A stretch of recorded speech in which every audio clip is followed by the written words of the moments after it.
بسم اللہ الرحمن الرحیم واللہ الذی ارسل الرياح، اور اللہ ہی وہ ذات ہے جو بھیجتا ہے ہواؤں کو، فتثیر سحابا، پس ابھارتی ہیں وہ ہوائیں بادلوں کو، فسکناہ، پس ہم ہانک کر لے جاتے ہیں اس بادل کو، الی بلد میت، طرف شہر مردہ کے، فاحیینا بہ، پس زندہ کرتے ہیں ہم ساتھ اس کے، الارض، زمین کو، بعد موتہا، اس کے ویران ہونے کے بعد، مردہ ہونے کے بعد،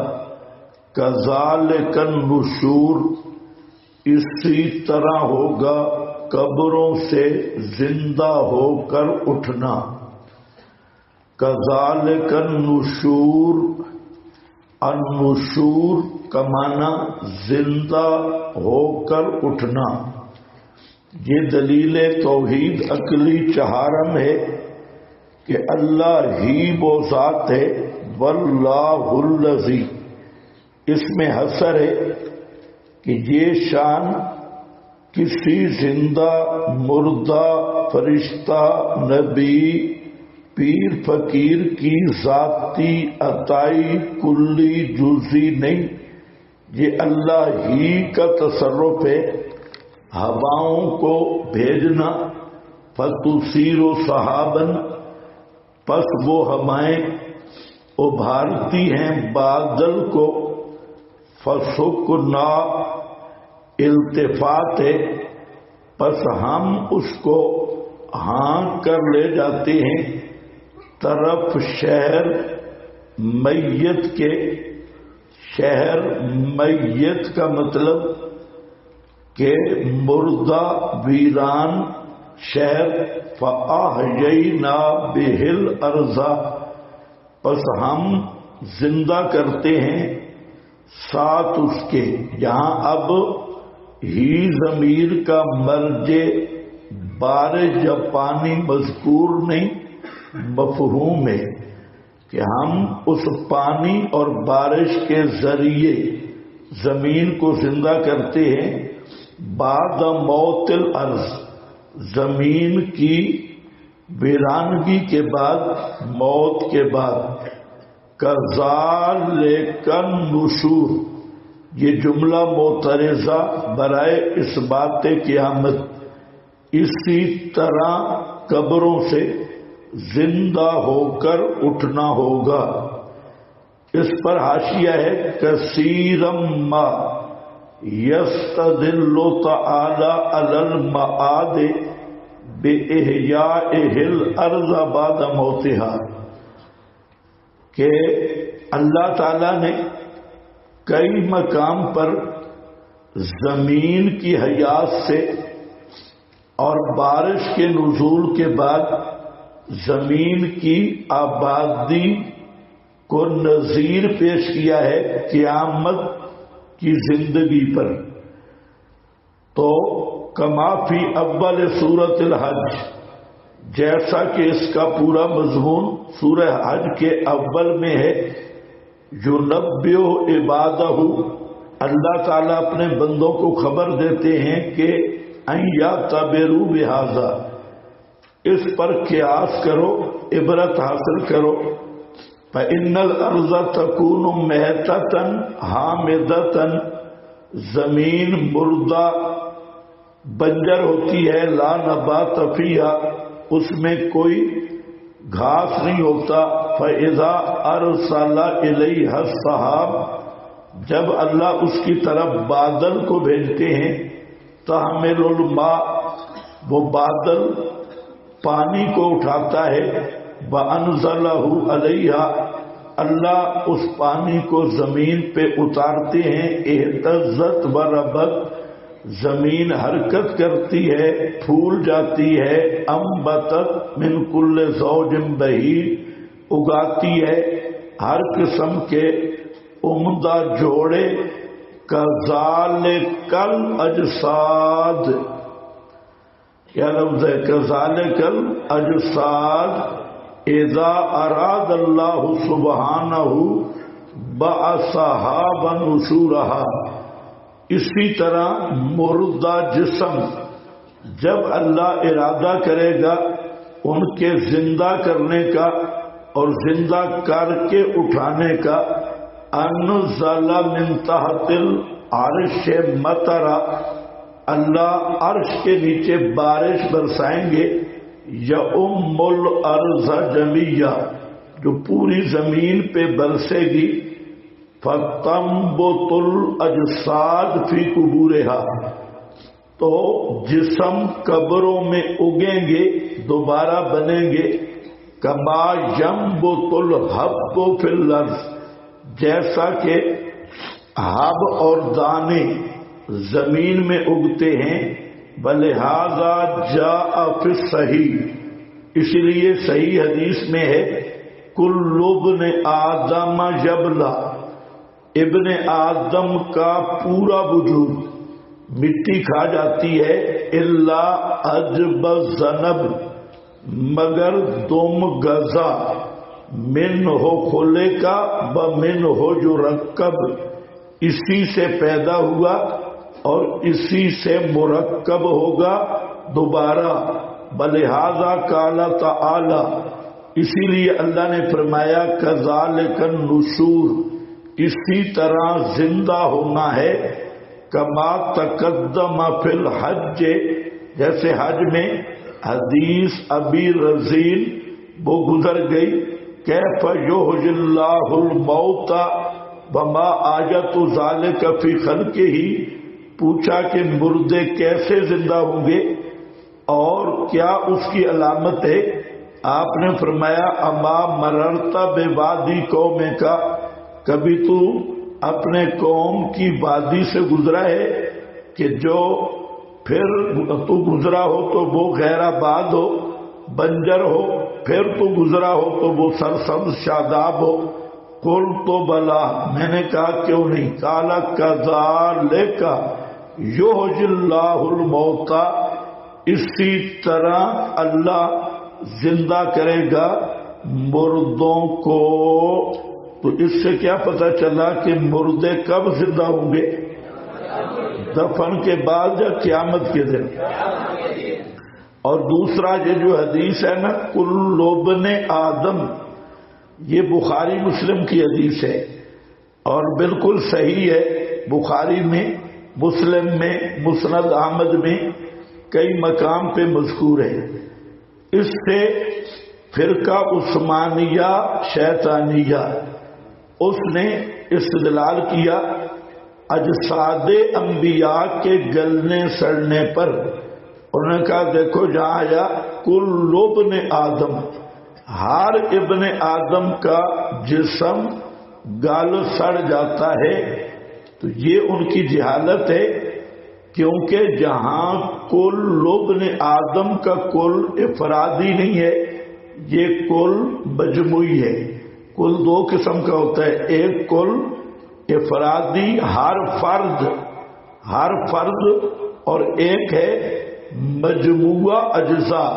تو جہاں پر کیا ہے مجموعہ اجزاء ہے، دلیل کیا ہے کہ الا عجب الذنب آیا، تو عجب الذنب فرد نہیں ہے، ابن آدم کا جز ہے، یہ فرد نہیں ہے بلکہ کیا ہے جز۔ تو معنی کیا ہے کہ ابن آدم کے پورے وجود کو مٹی کھا جاتی ہے سوائے عجب الذنب کے۔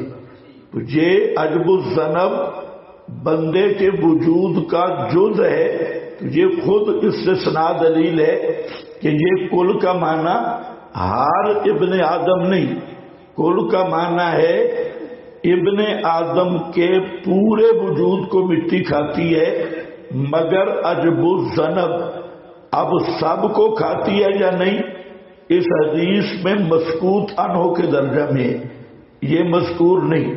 جب ہم نے دوسری صحیح حدیث دیکھی کہ ان اللہ حرم علی الارض ان تاکل اجساد الانبیاء، کہ اللہ نے زمین پر حرام کر دیا انبیاء کے وجود کو کھانا، تو اب سمجھ آ گئی کہ وہ یہ جو کل ابن آدم ہے، آدم کا ابن آدم کا پورا وجود ہے، لیکن ہر فرد نہیں، ہر فرد نہیں، تو یہ کل مجموعی ہے۔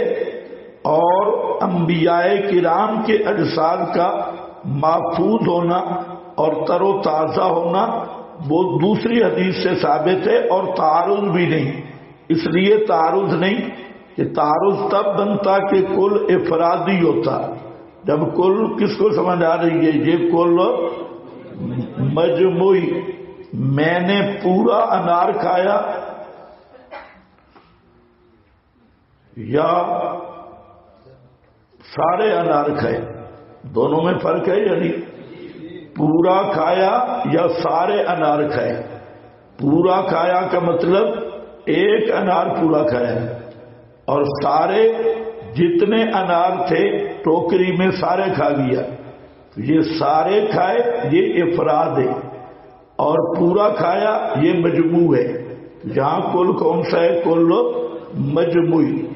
دوسرا مسئلہ کہ اجساد انبیاء کے محفوظ ہیں لیکن روح ان میں بھی نہیں، اور ان کی اجساد کا محفوظ ہونا یہ تب کمال بنتا ہے کہ روح نہ ہو، کیونکہ زندہ انسان کے جسم میں روح ہو تو جسم کا محفوظ رہنا کوئی کمال نہیں۔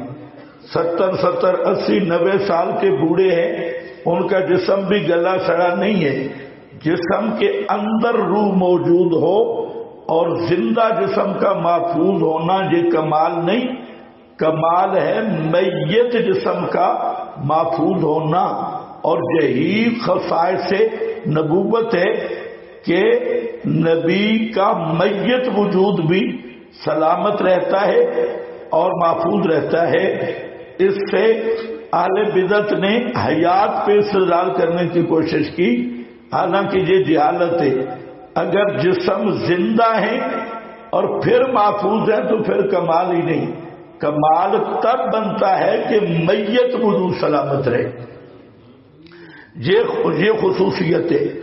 اور یہاں پر کل ابن آدم یبلع، اب سوال یہ ہے کہ یہ عجب الذنب کیا ہے؟ عجب الذنب ہے آپ کی جو پیٹھ میں ریڑھ کی ہڈی ہے، ریڑھ کی ہڈی نیچے کی طرف سے آخری حصہ جس کو دم غزہ کہا جاتا ہے، دم غزہ، یہ عجب الذنب، للڑ عجیب پارٹی ہے، کہتے ہیں مردے سنتے ہیں، تو اب ان سے پوچھو کس طرف سے سنتے ہیں؟ یہاں تو مردہ کا جسم محفوظ ہی نہیں، اور ریڑھ کی ہڈی کدھر ہے بھائی؟ ریڑھ کی ہڈی پہ ہاتھ لگاؤ، اور صوفی یہ پیچھے پیٹھ کی طرف ہے، ہاں یہ پیٹھ والی ہڈی، اور پیٹھ والی ہڈی کا سیڈ اسفل کا آخری سرا بالکل چھوٹا سا دم غزہ، یہ کیا ہے؟ یہ عجب الذنب۔ تو اب زندہ آدمی تو اوپر سے سنتا ہے، اور لڑڑوں سے پوچھو کہ مردے کا تو صرف دم غزہ باقی رہتا ہے، تو اب لڑڑ جو سنتے ہیں تو وہ کس سائڈ سے سنتے ہیں؟ تو عجب الذنب، تو اس کا بھی خیال رکھنا چاہیے۔ عجب الذنب رہ گئی، باقی سارا وجود ختم ہو گیا قیامت کے دن۔ اسی عجب الذنب یہ اصل ہے۔ اب سائنسدان اس نقطے پہ پہنچے ہیں جو ڈی این اے وغیرہ ہوتا ہے، اور یہ سائنس 21ویں صدی کا سائنس ہے کہ آدمی گل سڑ جائے ہوائی جہازوں میں یا بمبوں میں راکھ بن جائے، تب بھی بعض ذرات ایسے ہیں انسان کے وجود میں کہ ان کا ڈی این اے ہو جاتا ہے اور نسل تک معلوم ہو جاتی ہے، پتہ لگ جاتا ہے یہ کون ہے، چاہے جسم تحلیل بھی ہو جائے، وہ ذرات باقی ہیں اور وہی ذرات کیا ہیں؟ ذرات اصلیہ ہیں، اور وہی عجب الذنب ہے، اور قیامت کے دن انہی ذرات سے اس جسم کو دوبارہ پیدا کیا جائے گا اور روح اس جسم کے اندر لوٹا دی جائے گی۔ یہ بھی حجت اور دلیل ہے، اور یہ بخاری مسلم کی حدیث ہے، کوئی بار و بار مال نہیں مسند ابی جعلا والا۔ تو یہ بخاری مسلم کی حدیث اور آیت دونوں یہی بتا رہی ہیں کہ زندہ قیامت کے دن ہوگا اور روح قیامت کے دن واپس ہوگی۔ یہ بھی آدم اعادہ روح پر نسکتی، ساتھ حدیث میں لاؤ تو دو بن جائیں گی۔ کذالک النشور، اسی طرح نشور ہوگا۔ من کان یرید العزت فللہ العزت جمیعا، یہ ثمر توحید ہے۔ جو انسان چاہتا ہو عزت، فللہ العزت جمیعا، پس اللہ ہی کے لیے ہے عزت سب کی سب۔ الیہ یصعد الکلم الطیب، تو من کان یرید العزت فللہ العزت جمیعا، جو انسان عزت چاہتا ہے تو عزت غیر اللہ کے پاس نہیں، ہاں عزت چاہتا ہے تو عزت کس کے پاس ہے؟ للہ، یہ لام اختصاص کا ہے، اور پھر تقدیم حسر کے لیے ہے۔ اللہ ہی کے قبضے میں ہے ساری کی ساری عزت، کسی اور کے قبضہ میں ایک رتی برابر بھی نہیں۔ سورہ مریم نکالیں آیت نمبر 81 اور 82۔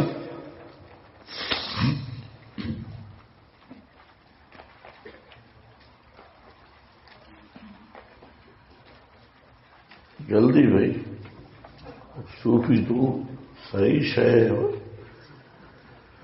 ہاں بھائی، واتخذوا من دون اللہ آلہۃ، صفحہ 577۔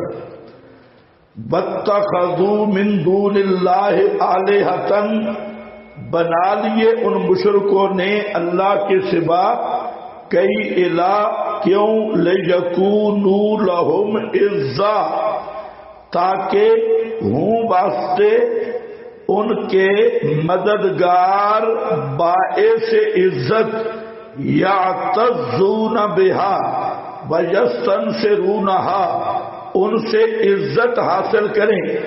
کلا، ہرگز نہیں، سیکفرون بعبادتہم، عزت کا سبب بننا تو دور کی بات، وہ بے عزتی کا سبب بنیں گے اور انکار کر دیں گے ان کی عبادت کا۔ وَيَكُونُونَ عَلَيْهِمْ ضِدًّا، اور ہو جائیں گے ان کے خلاف مخالفت، دشمن بن جائیں گے۔ تو مشرک غیر اللہ کو پکارتا ہے کہ مجھے یہاں عزت مل جائے، دنیا مل جائے، وقار مل جائے۔ یہی بات حضرت روح نے کی، مالکم لا ترجون للہ وقارا، کیا ہے تمہیں پنج تنیوں کہ اللہ سے عزت نہیں لیتے اور پانچ تن پاک کو پکار کے عزت لے رہے ہو، کہ تمہیں جہاں سے عزت ملے گی، اسباب عزت، اولاد، رزق، نفع اور فوائد، یہ تو فرمایا کہ جو آدمی عزت تلاش کرتا ہو تو عزت کس کے پاس ہے؟ صرف اللہ کے پاس ہے۔ للہ العزہ، اللہ ہی عزت کا مالک ہے، اور ملے گی کیسے وہ عزت؟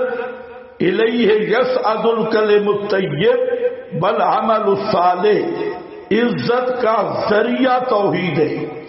اگر کوئی عزت حاصل کرنا چاہتا ہے تو وہ اللہ کی توحید کے ساتھ مخلص بن جائے تو اسے عزت ملے گی دنیا میں بھی اور آخرت میں بھی۔ تو حقیقی عزت کس پر ملتی ہے؟ خالص مسئلہ توحید پر۔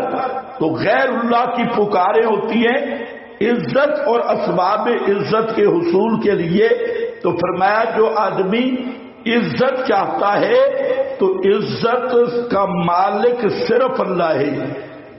الیہ یصعد الکلم الطیب، اسی ہی کی طرف بلند ہوتے ہیں کلم الطیب. کلم الطیب، طیب کلمات، طیب کلمہ. یہ کلم الطیب یہ جمع نہیں ہے، کلم الطیب اسم جنس ہے. کلم الطیب کا معنی بھی اسم جنس والا کرنا ہے، اور اگر یہ جمع ہوتی نا تو پھر یصعد تصعد الکلم الطیب آتا. تو یصعد کا صیغہ بتا رہا ہے کہ الکلم یہ کلمتن بھی نہیں، کلمتن کی جمع بھی نہیں، بلکہ کیا ہے اس میں جنس. آپ نے ہدایت الناب کافیہ میں بہت کچھ پڑھا ہے. کلمن جراحات السنان لحت یام، اور زخمی کرنا وغیرہ. لیکن جہاں یہ نحو نہیں ہے یہ قرآن ہے، اور قرآن کا کلم الطیب وہ کلمہ توحید ہے. کون سا ہے کلمہ توحید؟ بولتے ہو کلمہ توحید. ہاں لکھا ہے آپ کے پاس قرطبی نے، بل کلم الطیب هو التوحید الصادر عن عقیدۃ طیبہ. بہت خوب عبارت ہے کہ ایک کلمہ توحید ہے جو صوفی کی زبان پہ ہوتا ہے، اندر گند اور اوپر تسبیح. اور ایک کلمہ توحید ہے جو مباحد کے دل توحید سے لبریز، اللہ کی عظمت سے لبریز. تو اس عظمت سے لبریز دل سے نکل کے کلمہ مباحد کی زبان پہ آتا ہے لا الہ الا اللہ. اور جب اس کلمے کا اندر معنی روح موجود ہو دل میں، پھر یہ کلمہ زبان پہ آئے تو یہ کلمہ پاک کر دیتا ہے. سمجھ گئے؟ پاک کر دیتے ہیں. اور یہ اتنا بھاری کلمہ ہے. عقیدہ یہی ہو کہ حدیث بطاقہ میں آپ نے پڑھا کہ 99 دفتر گناہ کے ہوں گے. ایک بزرگ وہاں کھڑا ہوگا میدان قیامت میں، اور 99 دفتر گناہوں کے ایک دفتر اتنا لمبا کہ وہاں حد نگاہ تک، اور وہ سمجھ رہا ہوگا آج میری خیر نہیں کہ 99 دفتر گناہ، اتنے بڑے بڑے گناہ. تو وہ اسی سوچ میں مبتلا ہوگا کہ اسے کہا جائے گا تیری ایک نیکی باقی ہے. وہ سوچے گا میری ایک نیکی کیا کرے گی؟ 99 دفتر گناہ کی، اور اتنے لمبے لمبے دفتر. وہ خود بھی سوچ رہا ہوگا کہ وہ ایک چٹ اور پرچی وہ اس کے نیکیوں کے پلڑے میں رکھی جائے گی تو نیکیوں کا پلڑا بھاری ہو جائے گا اور گناہ اس کے مقابلہ میں ہلکے ہو جائیں گے. وہ خود حیران ہوگا کہ یا اللہ اتنا چنگا کام جو میں زندگی نہیں کیتا، ایسا کام تو میں نے نیکی کی نہیں، یہ کیا؟ تو فرمایا جائے گا کہ یہ تیرا وہ کلمہ توحید ہے جو اخلاص کے ساتھ تو نے اقرار کیا تھا، سمجھ کے تو نے اقرار کیا تھا لا الہ الا اللہ. یہ لا الہ الا اللہ یہ معمولی کلمہ نہیں. اگر اس کلمے میں غور و فکر کے ساتھ اور اس الہ کا معنی ذہن میں رکھ کے بطور شہادت اور اقرار کے اس کو ادا کیا جائے تو اس کلمے میں وہ قوت ہے جو گناہوں کے سارے زنار کو ختم کر دیتا ہے اور آدمی کو بالکل پاک اور صاف کر دیتا ہے. اس لیے اس کو کیا کہتے ہیں؟ کلم طیب. الیہ یصعد الکلم الطیب، اور اسی ہی کی طرف بلند ہوتے ہیں الکلم الطیب، پاکیزہ کلمات، پاکیزہ کلمہ. اور یہ سورہ ابراہیم میں موجود ہے کلمۃ طیبۃ، کہ کلمہ طیبہ کیا ہے؟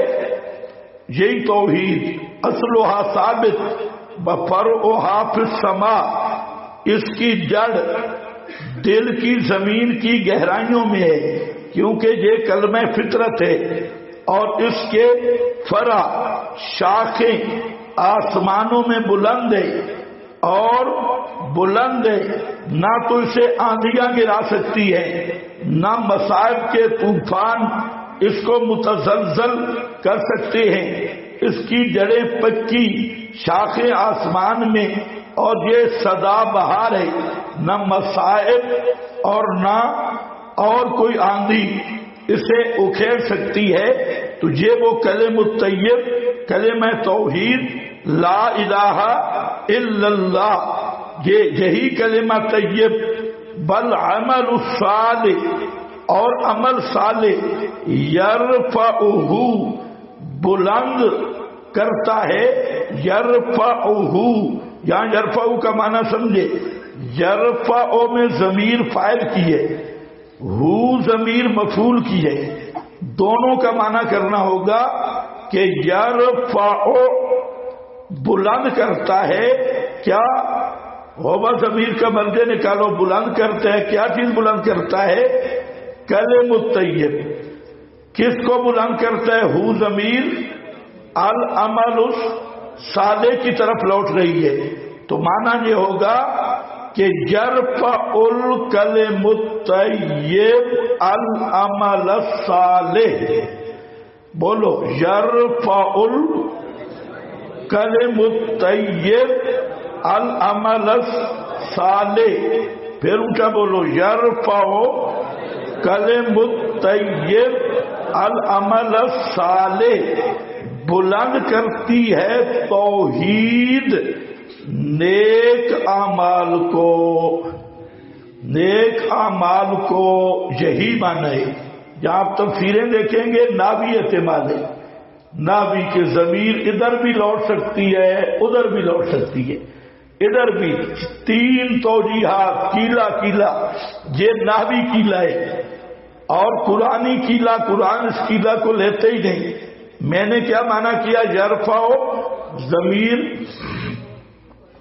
یرفع میں فاعل کی ضمیر ہے، اور یہ لوٹ رہی ہے کس کی طرف؟ کلم الطیب، اور ہو ضمیر مفعول کی، العمل الصالح، تو معنی کیا بنے گا کہ توحید اٹھاتی ہے، بلند کرتی ہے عمل صالح کو، کلمہ طیب بلند کرتا ہے عمل صالح کو، بس یہی معنی ہے، باقی معنی نحوی احتمال ہے۔ بعد نے کہا جناب یہ بس ضرورت ہی نہیں، تو یرفعہ ایک احتمال اور بن سکتا ہے کہ یرفع کی ضمیر فاعل کا مرجع اللہ ہو، تو پھر معنی ہوگا اللہ بلند کرتا ہے اس کو، یعنی کلمہ طیب اور عمل صالح کو اللہ بلند کرتا ہے، لیکن یہ بھی نحوی احتمال ہے۔ اب بات ذرا سمجھے، اس کا کیا معنی ہے کہ کلمہ توحید عمل صالح کو بلند کرتا ہے، اس کا مطلب یہ ہے کہ کوئی عمل صالح بغیر توحید کے قبول نہیں۔ عمل صالح قبول ہوگا تو کس بنیاد پہ؟ توحید کی بنیاد پہ۔ جتنے صالح اعمال ہوتے ہیں ان کو اوپر اٹھانے والی چیز توحید ہے، جب تک توحید نہیں ہوگی وہ اوپر قبولیت کی طرف نہیں اٹھے گا، اور اللہ اس عمل کو قبول نہیں کریں گے۔ اور یہ قرآن میں بے شمار جگہ پہ مضمون ہے، من عمل صالحا من ذکر او انثی وہو مؤمن فہو مؤمن، جس نے نیک عمل کیا، مرد یا عورت، بشرطے کہ وہ مومن ہو، بشرطے کہ وہ مومن ہو اس کا عمل قبول ہوگا. اگر عقیدے میں گڑبڑ ہو گئی تو عمل قبول نہیں ہوگا. وجوہ یومئذ خاشعۃ عاملۃ ناصبہ. قیامت کے دن کئی چہرے بڑے بڑے اعمال کرنے والے اور بڑے بڑے عمل صالح پہاڑوں کی طرح کرنے والے اور عمل صالح کر کر کر تھک جانے والے وہ شرمندہ ہوں گے. اور ہوں گے وہ یہ نہیں کہ عمل کیے نہیں تھے، عمل کیے ہوں گے لیکن ایمان نہیں ہوگا، ایمان نہیں ہوگا. حضرت فاروق اعظم نے ایک راہب کو غار میں عبادت کرتے دیکھا اور وہ غار میں اس کی صرف ہڈیاں بچ گئی تھی، بالکل گوشت خشک ہو چکا تھا. تو فاروق اعظم نے جب اسے دیکھا تو وہ رو پڑے. تو فاروق اعظم پھر کہنے لگے کہ دیکھو اس نے اتنی زندگی عبادت کی اور ہڈیاں رہ گئی، گوشت بھی ختم ہو گیا اور چربیاں بھی پگھل گئی، لیکن اس کے باوجود قیامت کے دن وجوہ یومئذ خاشعہ عاملۃ ناصبہ، قیامت کے دن یہ اللہ کے دربار میں خالی ہاتھ جائے گا. اور اتنی عبادت کرنے کے باوجود، اس لیے سب سے پہلی بنیاد عقیدہ ہے. اور اس آیت کو یاد کر لو، الیہ یصعد الکلم الطیب. طیب یہ جو میں نے معنی کیا، یہ معنی آپ کے حاشیے پہ لکھا ہے. اور یہی معنی کیلے سارے لکھے، یہی معنی نیچے لکھا ہے ان الکلم الطیب هو التوحید فهو الرافع للعمل الصالح. یہ کلمہ طیب وہ توحید ہے، وہی بلند کرنے والی ہے عمل صالح کو. لأنه لا يقبل، اس لیے کہ نہیں قبول ہوتا عمل صالح الا مع الایمان والتوحید، مگر ایمان اور توحید کے ساتھ. اے بل عمل الصالح یرفعہ الکلم الطیب فالکنایۃ تعود علی العمل الصالح. قرطبی معالم التنزیل. دونوں بزرگوں نے یہی معنی کیا، روح المعانی نے بھی یہی معنی کیا اور معنی ہے بھی یہی.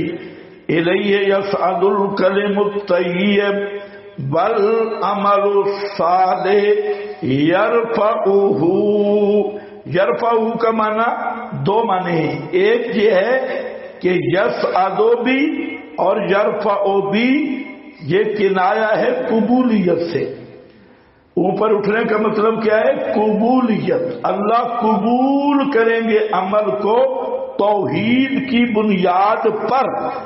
اور دوسرا اوپر اٹھتے ہیں وہ الجین کی طرف کہ جتنے رجسٹر ہیں نیک اعمال، یہ اوپر کا دفتر الجین جہاں ارواح نے جانا ہے مرنے کے بعد اہل ایمان کی، تو وہاں اس دفتر میں نیک اعمال جمع ہوتی ہیں اور وہی دفتر ہے، اسی دفتر کی طرف اٹھتی ہیں.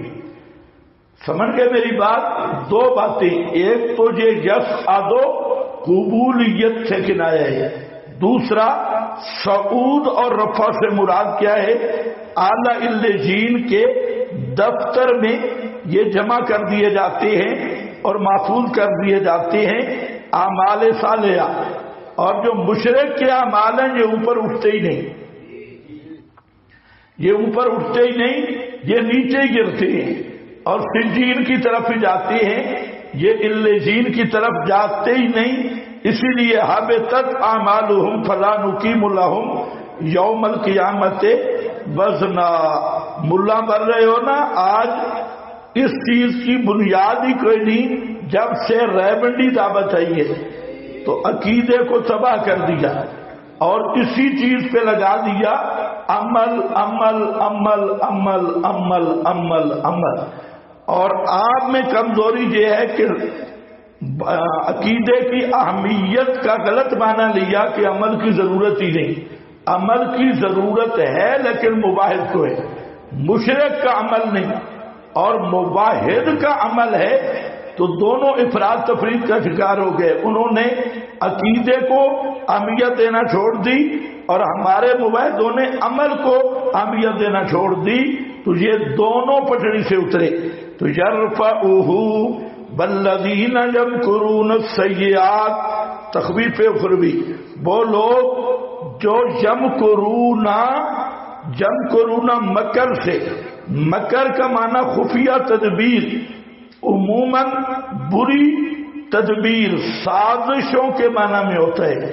سازش کرنا، مکر کرنا، منصوبہ بندی. تو یمکرون السیئات، وہ لوگ جو گندے منصوبے بناتے ہیں. ایک یا یمکرون السیئات، کرتے رہتے ہیں برائیاں، بری سازشیں اس کلمہ توحید کے خلاف.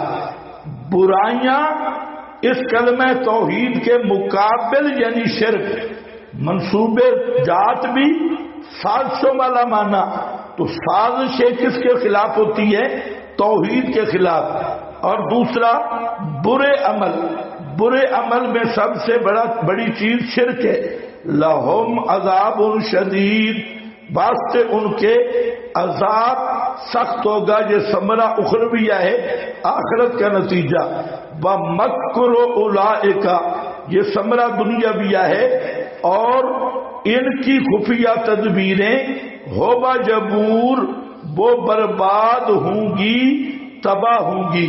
جتنی مرضی توحید کے خلاف اور کلمہ توحید کے خلاف سازشیں کر لے، میٹنگیں کر لے، منصوبے بنا لے، مکر اولئک ہوبا جبور، ایک بھی کامیاب نہیں ہوگی.